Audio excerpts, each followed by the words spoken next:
The silence in the courthouse wasn't peaceful. It was a thick, airless thing that pressed in on me, heavier than a winter snow. Back at the ranch, silence was a friend. The whisper of wind through the cottonwoods, the soft nicker of a horse in the dark.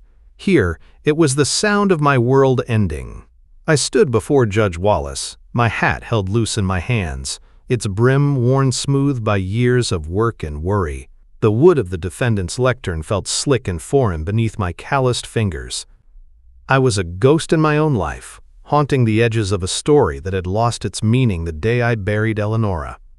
The man standing in that courtroom, listening to the drone of legal terms, delinquency, back taxes, foreclosure, was just a shell. The fight had gone out of me 6 months ago, shoveled into the cold, hard earth, along with my wife. The ranch, our ranch, was just land now. The house was just wood and nails, holding memories that cut deeper than any spur. Losing it all felt less like a tragedy and more like a final, fitting chapter. So I said nothing. I offered no defense. I just stood there and waited for the gavel to fall like an executioner's axe. Judge Wallace peered down at me over his spectacles, his expression more weary than stern. "Mr. Thorne," he began, his voice echoing in the cavernous room, "the court has reviewed the county's claim. Without payment or legal contest, I have no choice but to rule in favor of the state and order the seizure of your property." He was still speaking, but the words blurred, becoming a low hum in my ears. I saw Eleonora on the porch, her laughter catching in the summer breeze. I saw her hands, side by side, branding our first calf. I saw the life we'd built, turning to dust in the silent, sterile air of this room. I braced myself for the final word. Bang. The sound wasn't a gavel. It was the heavy oak doors of the courthouse, thrown open with such force they slammed against the stone walls. Every head in the room swiveled, including my own. A girl stood silhouetted in the doorway, panting as if she'd run all the way from the edge of town. She was a slip of a thing, no more than 20, with a frayed calico dress and eyes that seemed too big for her face. Dust clung to the hem of her skirt, and her hair was a wild, wind-blown mess. She looked like a scared rabbit, but there was a fire in those eyes, a fierce, wild blaze that didn't belong in a place like this. The bailiff started forward. "Ma'am, you can't." But she was already moving, her worn boots thumping a desperate rhythm on the floorboards. She marched right down the center aisle, her gaze locked on Judge Wallace. She didn't even glance at me. "You can't take his land," she said, her voice clear and steady, cutting through the stunned silence. The judge leaned forward, his brow furrowed in a mixture of annoyance and intrigue. "And who, may I ask, are you?" The girl finally turned her head, and for the first time her eyes met mine. They were the color of a stormy sky, full of a resolve that made no sense. She took a deep breath, and the words that came out of her mouth were a stone tossed into the dead-still pond of my grief. "I'm his wife," she declared. "I'm Clara Thorne." A murmur rippled through the few spectators. The judge's jaw tightened. I just stared, certain the grief had finally cracked my mind. I'd never seen this girl before in my life. "My chambers, now," Judge Wallace commanded, pointing a stern finger at the two of us. Inside the cramped, book-lined room, the air was even more suffocating. The girl, Clara, she'd called herself, stood with her hands clasped behind her back, refusing to look at me. "All right, young lady," the judge said, his patience worn thin. "I'll have no theatrics in my court. This is a legal proceeding, not a penny dreadful. What is the meaning of this?"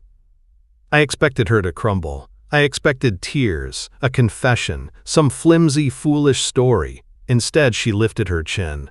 "It wasn't theatrics, Your Honor," she said, her voice quiet but firm. "It was mercy." The judge and I both stared at her. She finally looked at me, and her expression was painfully earnest. "I was in the back," she explained, her voice softening. "I came to ask about an old filing. I heard them call your name. I saw you standing there, all alone, no one to stand with you. I couldn't bear it. No man should have to stand alone when he's losing everything. Mercy. The word was so foreign, so unexpected. It felt like a language I hadn't spoken since Eleonora died. It was an act of impossible kindness from a total stranger. It was madness. Judge Wallace sighed, a long, heavy sound, and rubbed the bridge of his nose. He looked from her defiant face to my stunned silence. "I am pausing this hearing," he announced, his tone final, "for 1 week. I suggest you two get your story straight. Or, better yet, resolve this debt." He dismissed us with a wave of his hand. We walked out of his chambers and back through the empty courtroom. The girl, Clara, walked beside me, a small, solid thing in a world that had become vapor. We didn't speak. What was there to say? We walked out into the harsh daylight, two strangers bound by a lie, heading toward a home that was no longer just mine. The ride back to the ranch was wrapped in a new kind of silence. It wasn't the dead, echoing silence of the courthouse, but a living one, filled with the rhythmic creak of the wagon wheels and the soft clop of the horses' hooves on the dusty road. Beside me on the wagon bench, the girl, Clara, sat as still as a stone. She didn't fidget or prattle on with excuses. She just watched the planes roll by, her hands folded neatly in her lap, as if riding away from a lie she'd just told a judge was the most natural thing in the world. I didn't know what to make of her. My mind, slow and thick with grief, kept turning her over like a strange coin. 1 minute she was a mad woman, a child playing a dangerous game. The next, her word echoed in my head, mercy. It was an old-fashioned word, one I hadn't thought about since Eleonora passed. It felt both foolish and profound. My gut, long accustomed to the ache of loss, churned with a new and unfamiliar feeling. Confusion. As we crested the last rise, the ranch came into view, and a familiar shame washed over me. For the first time in 6 months, I saw it not as my home, but through the eyes of a stranger. It was a monument to my neglect. The paint on the porch was peeling away in long, pale strips like sunburnt skin. The gate to Eleonora's garden, once bursting with larkspur and Queen Anne's lace, hung from a single rusted hinge, the beds choked with weeds. The whole place sagged under the weight of my sorrow. It looked exactly how I felt, broken down and given up. I pulled the wagon to a halt and simply sat there, unable to move. But Clara slid from the bench without a word. She stood for a moment, taking in the dilapidated house, her expression unreadable. I expected her to turn and run. I wouldn't have blamed her. Instead, she walked to the porch, her steps sure and steady. She disappeared inside the house I hadn't properly cleaned since the funeral. I followed a minute later, stepping into the stale, still air. Dust motes danced in the thin shafts of afternoon light, a gray shroud covering every surface. Eleonora's favorite shawl was still draped over the back of her rocking chair, a ghost of her presence. The whole house was a tomb, and I was its keeper. Clara was standing by the hearth. Her gaze fell on a broom propped in the corner, forgotten and webbed with disuse. Before I could think of a reason to stop her, she picked it up. And then she began to sweep. The soft, rhythmic shoosh-shoosh of the bristles on the wood floor was a foreign sound, a disruption to the sacred quiet of my morning. It was the sound of life, pushing back against the dust. I just stood in the doorway, a statue in my own home, and watched as this strange girl began to sweep away the evidence of my despair. She worked without speaking, moving with a quiet efficiency that was both unsettling and calming. She cleared the dust from the mantel, wiped down the small kitchen table, and opened a window, letting in a breeze that smelled of sagebrush and sun-baked earth. It was the first fresh air that house had tasted in months. That evening we sat at the clean table and ate the bread and jerky I had on hand. The silence between us had shifted again. It was no longer empty, but filled with the unspoken reality of our situation. Finally, as shadows bled across the floor, she looked at me, her stormy eyes clear and direct. "I lied," she said, her voice low. There was no apology in it, just a statement of fact. "In the courthouse. My name is Clara Vance. I'm not your wife."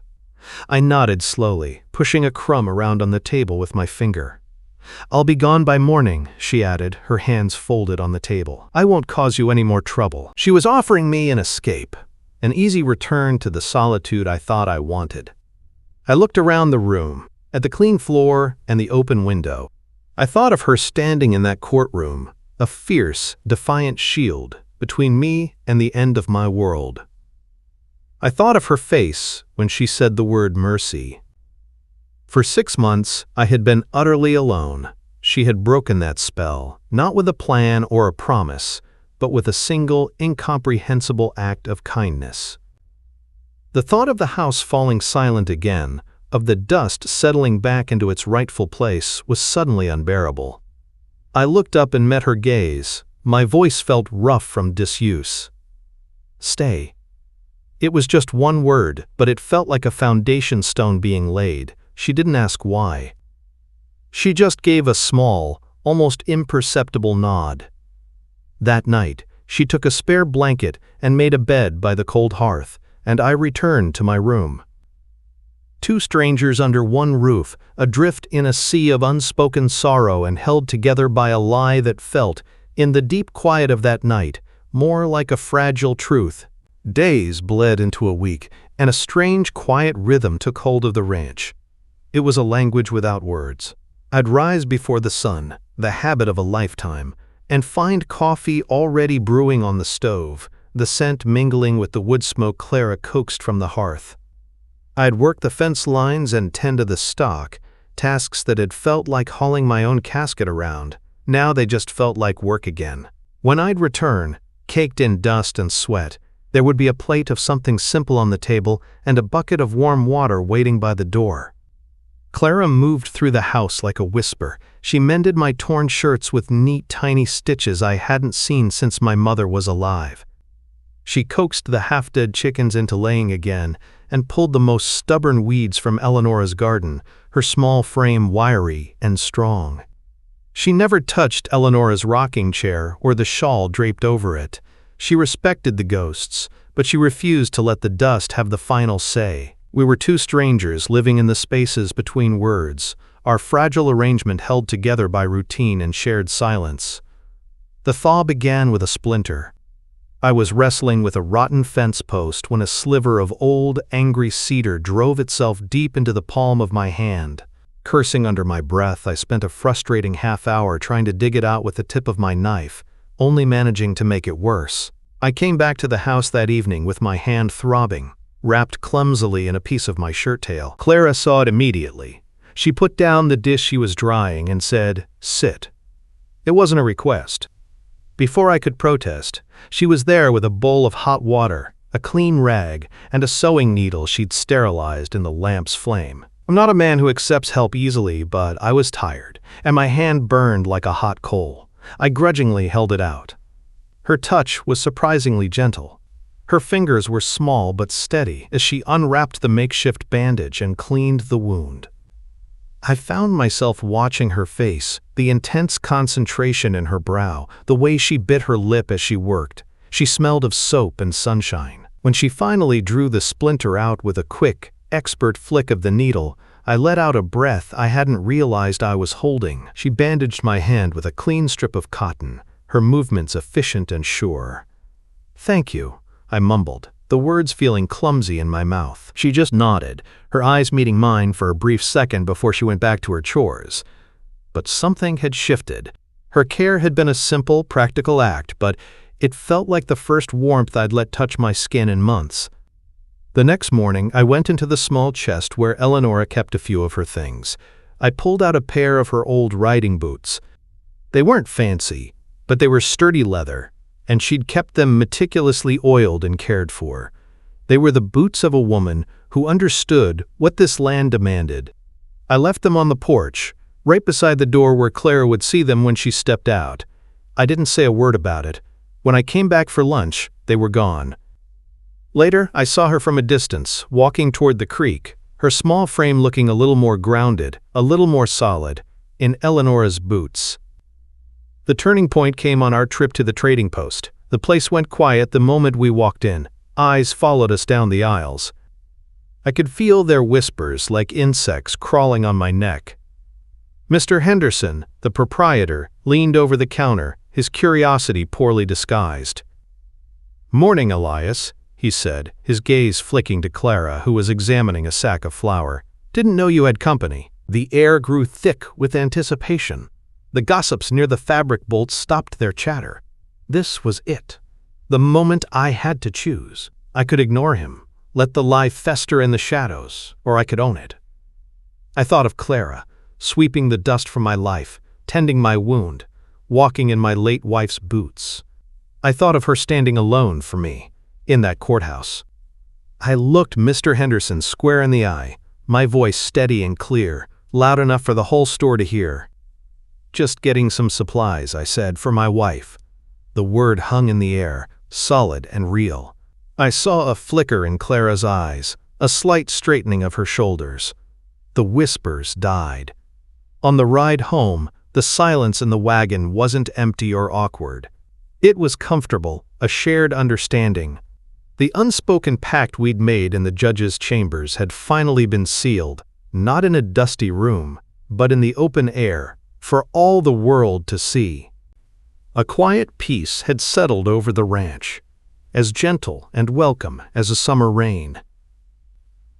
The house had begun to breathe again, its rooms filled not with memories of what was lost, but with the simple, steady presence of Clara.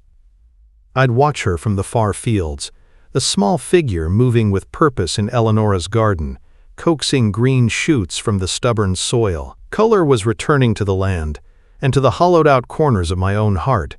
I was starting to forget what the crushing weight of being alone felt like. The trouble arrived on a Tuesday, carried by the mail rider on his tired-looking bay. Mail was a rarity for me, usually just a tax notice or a flyer from the general store. The rider handed me a single, crisp envelope. It was addressed to me, but underneath my name, in a severe, slanted script, were the words, "Concerning the whereabouts of Clara Vance." I turned it over in my hand, the paper feeling cold and unwelcome. Clara was by the well, drawing water, her back to me. "Mail's here," I called out, my voice sounding rougher than I intended. She came over, wiping her wet hands on her apron, a small, curious smile on her face. But the moment her eyes fell on the handwriting on the envelope, the light in her went out. The color drained from her cheeks, leaving her face a pale, stark white. Her hand flew to her mouth, and the bucket she was holding slipped from her other hand, clattering against the stones and spilling water across the thirsty dirt. "Clara?" I asked, taking a step toward her. She didn't answer. She just stared at the letter as if it were a coiled snake. Then, with a choked sound, she turned and fled, not toward the house, but toward the dark, cavernous mouth of the barn.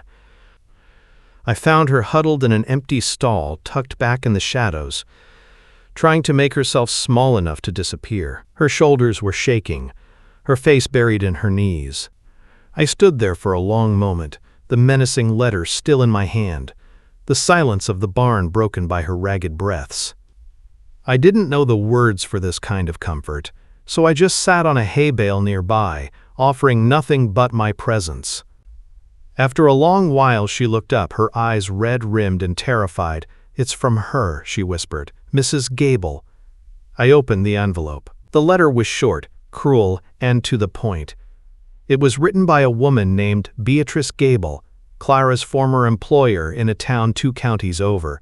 The words were sharp as broken glass, accusing Clara of being a thief and a liar, claiming she'd stolen a silver locket before running away.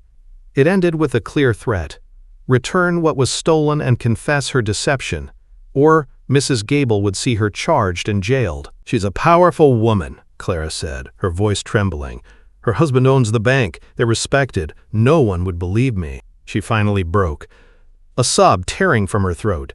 "She said I'd never get away. She said she'd find me." I looked from the hateful words on the page to the terrified girl in front of me. The man I was 6 months ago might have believed the paper. He might have seen only the trouble she'd brought to my door. But I saw the girl who had swept the dust from my floors, tended my wound, and worn my dead wife's boots with a quiet reverence. I saw the girl who had stood up in a silent courthouse and offered a stranger mercy. "Did you take it?" I asked, my voice low and direct. She shook her head fiercely, tears tracking paths through the dust on her cheeks. "Never. She gave it to me, on my last day. Then she changed her mind and accused me of stealing it when I wouldn't come back. I think she just likes to have power over people." I folded the letter and tucked it into my pocket. It doesn't matter what the paper says, it matters what's true. That evening, a heavy quiet fell over the house again, but this time it was the quiet of a brewing storm. After our silent meal, I went out to the porch, seeking the familiar comfort of the open air. A few minutes later, the screen door creaked open and Clara stepped out. She hesitated for a moment. Then she did something she had never done before. She walked over to Eleonora's rocking chair, the one that had sat empty for so long, and she sat in it. I watched her, my heart giving a strange, unfamiliar lurch. It didn't feel like a betrayal of Eleonora's memory. It felt right. It felt like a space that had been cold and vacant was finally being filled. She had a small whittling knife in her hand, one she used for garden chores. Her gaze fell on the porch railing, where years ago I'd carved my initials next to Eleonora's. The letters were faded and worn by the seasons. With a steady hand, Clara leaned forward and began to carve her own mark next to ours, 2 simple letters for her own name. She was adding herself to the story of this place, a quiet act of claiming a home she was terrified she was about to lose. As she finished the last curve of the final letter, I reached out and placed my hand over hers, stilling her movement. Her hand was small and trembling beneath mine. She looked up at me, her stormy eyes wide in the twilight. I didn't say a word, I just kept my hand there, a warm, solid weight covering hers. It was a silent promise. "You are not alone in this. You have a place here. I will protect it. I will protect you." The seasons began their slow, inevitable turn. The searing heat of late summer gave way to the crisp, golden light of autumn.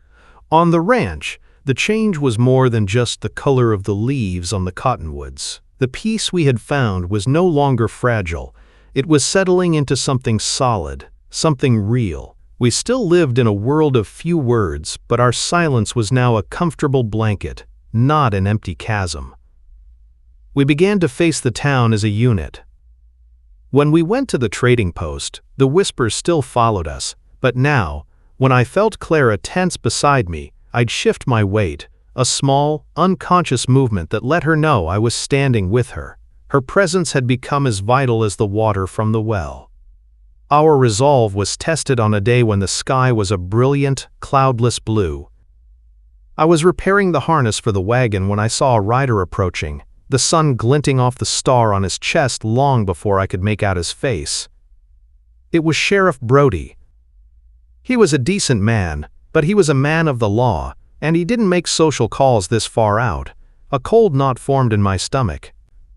Clara saw him too from the garden, where she was gathering the last of the tomatoes. She straightened up, her hands clutching her apron, her face losing its color. The shadow of Mrs. Gable had found us again. Sheriff Brody dismounted, his boots crunching on the dry ground. He took off his hat, his expression grim. "Elias," he said, nodding to me before his eyes found Clara. "Ma'am." "Sheriff," I said, my voice flat, "what brings you out?" "No easy way to say this, Elias," he started, looking uncomfortable. "I got a formal complaint filed by a Mrs. Beatrice Gable over in Junction County. She's pressing charges." He paused, letting the weight of the words settle. "Charges of perjury. For what you two said in Judge Wallace's court." The world seemed to shrink down to the space between the 3 of us. Clara made a small, wounded sound, like a trapped animal. Perjury. It wasn't just a threat in a letter anymore. It was a formal accusation, a word that came with iron bars and cold stone walls. The fear that had been hiding in the corners of her eyes was now stark and overwhelming. "She's claiming Ms. Vance here lied under oath about being your wife in order to obstruct a legal proceeding," Brody continued, his gaze full of something like pity. "The judge down there sent a wire. He says it's a serious matter. This is just a formal warning for now. But you need to know, she's not letting this go." I looked at Clara. She was staring at the ground, her whole body trembling. In that moment, All I could see was the fierce, desperate girl who had burst into that courthouse to stand for a man she didn't know. She had shielded me with a lie born of mercy, and now that lie was about to become her cage. A cold, unfamiliar anger rose in my chest. It was a clean, sharp feeling, unlike the muddy swamp of grief I'd been living in. This was a fire I could use. I stepped forward, putting myself slightly in front of Clara. My voice, when I spoke, was quiet but hard as granite. You tell Judge Wallace and you tell Mrs. Gable that what was said in that court was the truth. Sheriff Brody's eyebrows shot up. Elias, be careful what you're saying. I said what I mean, I repeated, my gaze unwavering. This is my wife. This is my ranch, and that woman isn't welcome here, nor are her accusations. The sheriff held my gaze for a long moment, then sighed and put his hat back on. All right, Elias, I've delivered my message. He turned to his horse, then paused and looked back over his shoulder. You know, a lie can be a heavy stone to carry. Make sure it doesn't sink you both.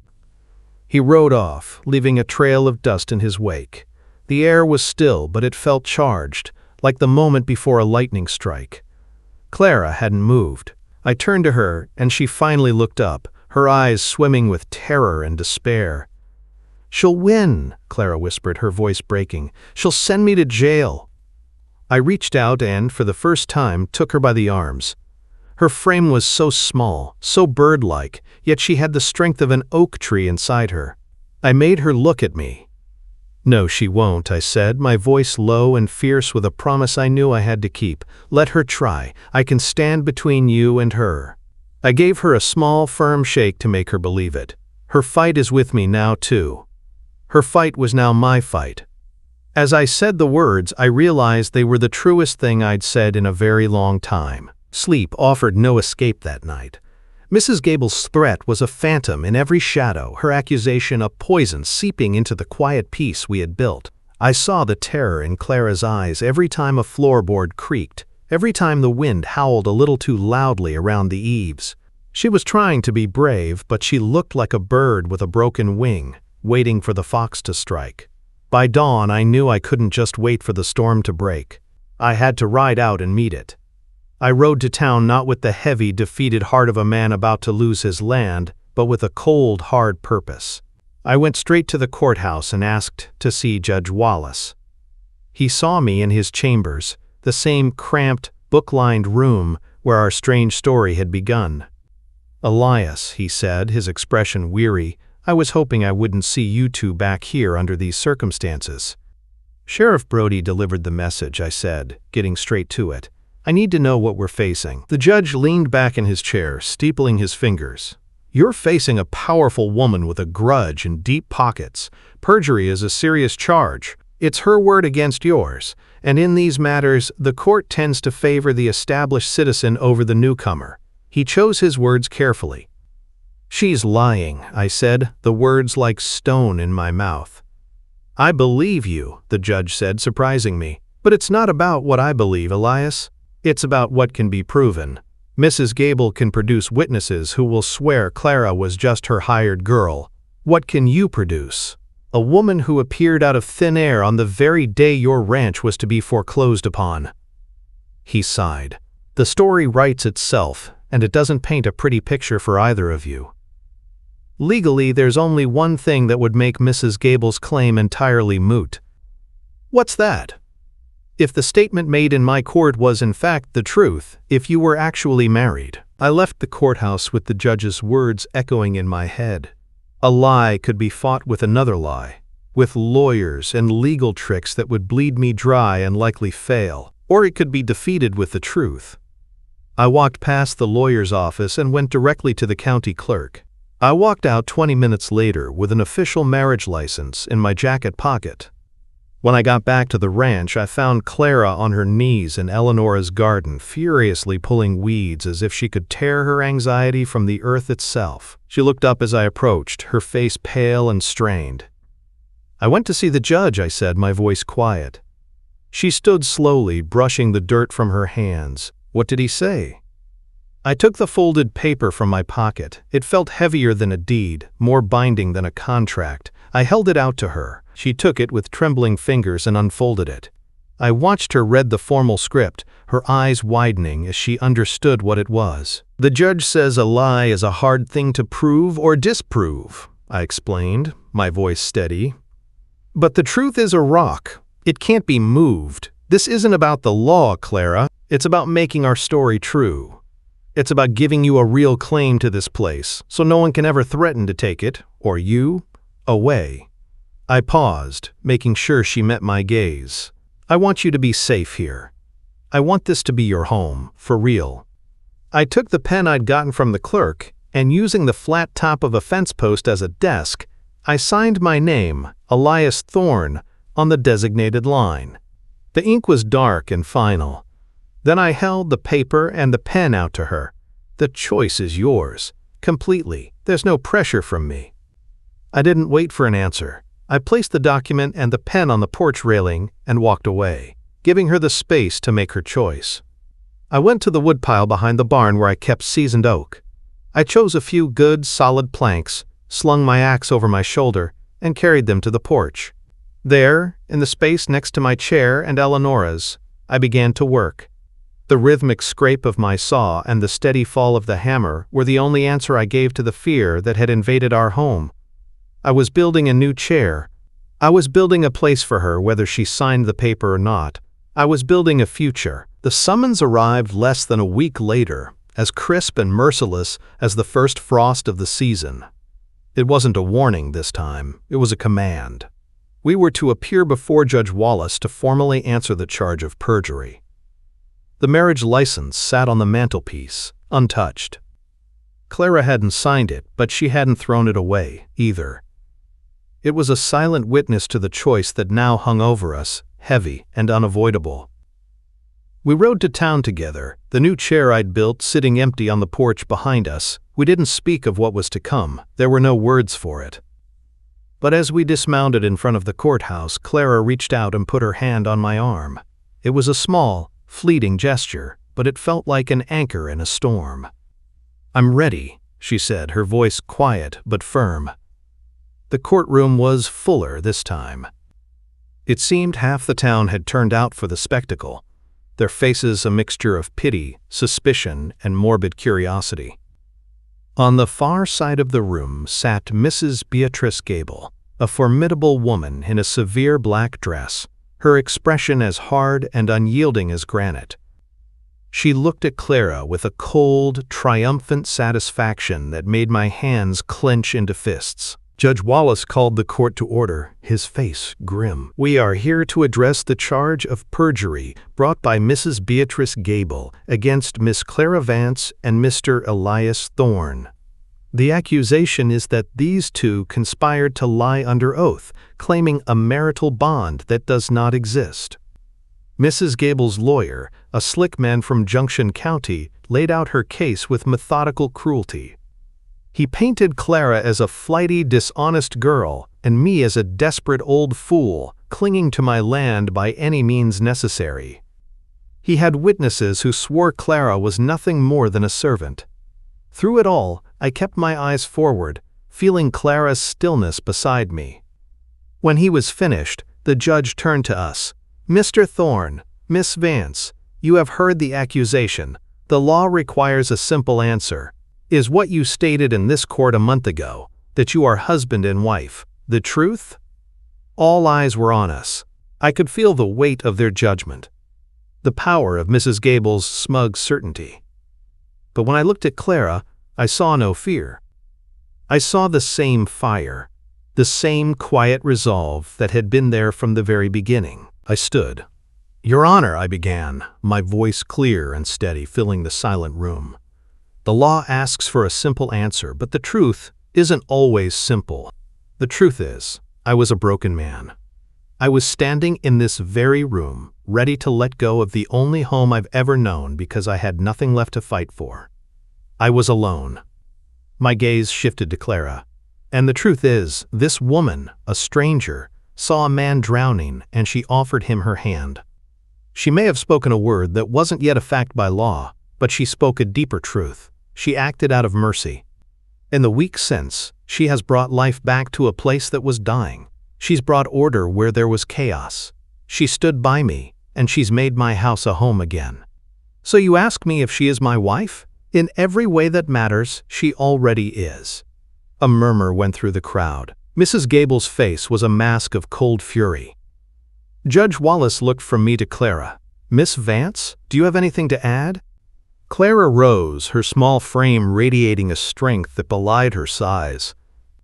"I came to this town with nothing but the clothes on my back, running from a life where I was treated as less than nothing. Elias Thorne gave me a place to be safe. He gave me respect when no one else would. He treated me not as a servant, but as a person. He stood between me and a shadow I thought would follow me forever." Her voice grew stronger. "He calls that mercy. I call it salvation. If that is a lie, then I will gladly accept the punishment." The judge was silent for a long time, his eyes on the unsigned marriage license that I had placed on the lectern before me. Finally he spoke. "The law is a rigid thing. It does not bend easily for mercy or salvation, it demands proof." He picked up the license. "This document, if signed, would render Mrs. Gable's complaint invalid. It would make your statement to this court a matter of legal fact. It would end this." He looked directly at us, his expression unreadable. "So, I will offer you one final choice. You can face these charges, or you can sign this paper. Here, now, publicly." The room held its breath. This was it. Not a proposal in the quiet of the ranch, but a vow before the law, before the town, before the woman who wished to destroy her. Without a moment's hesitation, Clara stepped forward. She took the pen from the judge's desk, her hand perfectly steady. She bent over the lectern and with a firm, sure stroke signed her name, Clara Vance Thorne. Then she looked at me, a question and a promise in her stormy eyes. I stepped up beside her, took the pen, and signed my name again, right below hers. The pact was sealed. Judge Wallace picked up the paper, examined the signatures, and then looked directly at Mrs. Gable. "This union is now recognized by the laws of this state. Case dismissed." His gavel fell, the sharp crack echoing like a rifle shot. It was the sound of freedom. We didn't stay to watch Mrs. Gable's face curdle in defeat, nor did we linger to accept the awkward congratulations of the townsfolk who had, moments before, been ready to watch us condemned. We walked out of the courthouse, leaving the stale air of judgment behind us, and stepped into the clean, crisp autumn sunlight. But instead of turning the wagon toward the ranch, I steered the horses west, toward the open prairie where the sky was a vast, unbroken bowl of blue. We rode for nearly an hour, the silence between us no longer filled with uncertainty, but with a profound and settled peace. I stopped the wagon on a low rise, overlooking a sea of golden grass that swayed and danced in the wind. There were no houses here, no fences, no people. There was only the land, the sky, and us. Here there were no lies or laws, only the simple truth of the earth beneath our feet. I turned to her on the wagon bench. In the courthouse, she had been Clara Vance Thorne, a name signed on a legal document to satisfy the law. But here, in the open, I just saw Clara. My Clara. She reached into the small pocket of her dress and pulled out something she had been hiding. It was a ring, crudely but carefully made. She had taken a piece of sturdy twine from the barn and woven it into a simple, perfect circle. It wasn't silver or gold. It held no monetary value, but it was made by her hands for me. "It's not much," she said, her voice soft, almost shy. "It's everything," I said, and my own voice was rough with emotion. I held out my hand, and she slid the twine ring onto my finger. It was a perfect fit. It felt more real, more binding than any piece of metal ever could. It was a symbol of her truth, a promise made not in fancy lace, but in plain, honest cloth. This was our real wedding. No preacher, no witnesses, just the wind and the sky, and a vow that needed no words. We rode back to the ranch as the sun began to set, painting the clouds in brilliant strokes of orange and purple. The house, when it came into view, no longer looked like a place of sorrow. The peeling paint and the sagging gate were still there, but they were just chores to be done, not wounds on the landscape. It looked like what it finally was. A home. Our home. That night, after a quiet meal, we sat on the porch. The 3 chairs stood side by side. My old, worn one, Eleonora's, a respected memory, and the new one, solid and steady, where Clara sat. The lantern cast a warm, golden glow, pushing back the darkness. For a long time, we just listened to the crickets and the whisper of the wind. I finally turned to her, needing to hear it one last time, needing to name the truth that had been growing between us all along. "Are you mine, Clara?" I asked, my voice barely above a whisper.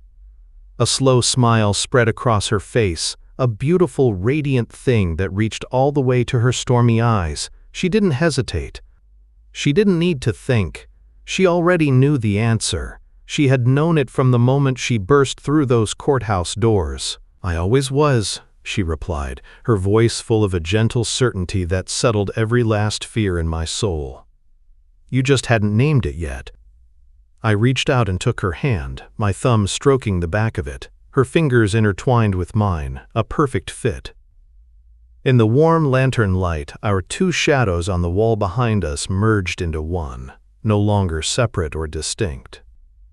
2 broken, lonely pieces that had found each other in an act of impossible mercy, now made whole. We had built a life not on a lie or on convenience, but on a foundation of unwavering, undeniable truth. And it was a foundation that would last forever.